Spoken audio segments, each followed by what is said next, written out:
ఇవాళ అధికారంలో వచ్చిన కూటమి ప్రభుత్వం అధికారంలోకి రాకముందు సంక్షేమ బోర్డు మా భవన నిర్మాణ కార్మికులు సంక్షేమ బోర్డు ఇస్తామని, అలాగే మన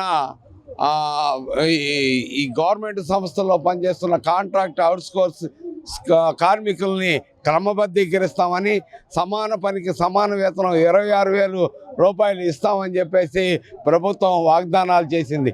ఆ వాగ్దానాల అమల్లో ప్రభుత్వ వైఫల్యాలు ఉండటం మూలంగాను, అలాగే ప్రభుత్వ రంగ సంస్థల్లో పనిచేసే కాంట్రాక్ట్ అవుట్సోర్సెస్ ఉద్యోగస్తులకి సకాలంలో జీతాలు చెల్లించలేని పరిస్థితిలో కార్మికులు వడ్డీలకు తెచ్చుకొని జీవనాన్ని గడపాల్సిన పరిస్థితులు ఉన్నాయి.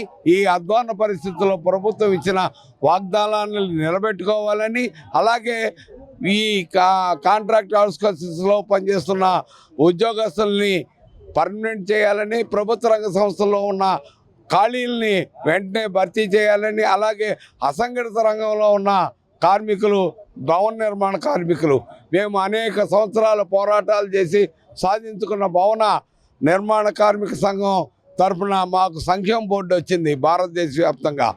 ఆ 1996లో వచ్చిన సంక్షేమ బోర్డుని గతంలో రాజశేఖర రెడ్డి గవర్నమెంట్ అమలు చేసింది, ఇక్కడ ప్రవేశపెట్టింది. ఆయన కుమారుడు జగన్మోహన్ రెడ్డి గారు వచ్చి దాన్ని సమూలంగా బర్తరఫ్ చేశారు.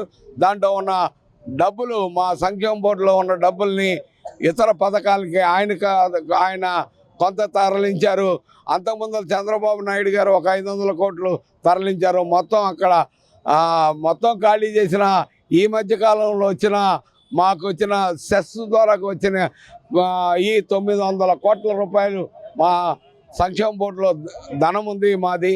కాబట్టి పెండింగ్లో ఉన్న 46,000 క్లెయిమ్లని క్లియర్ చేయాలని, అలాగే మన పక్క రాష్ట్రం తెలంగాణలో చనిపోయిన భవన నిర్మాణ కార్మికుడికి, అంటే వృత్తిలో ఉంటూ పైనుంచి ప్రమాదవశాత్తు చనిపోయిన వారికి 10 లక్షల రూపాయలు వారు ప్రభుత్వం ఇస్తుంది సంక్షేమ బీమా కింద.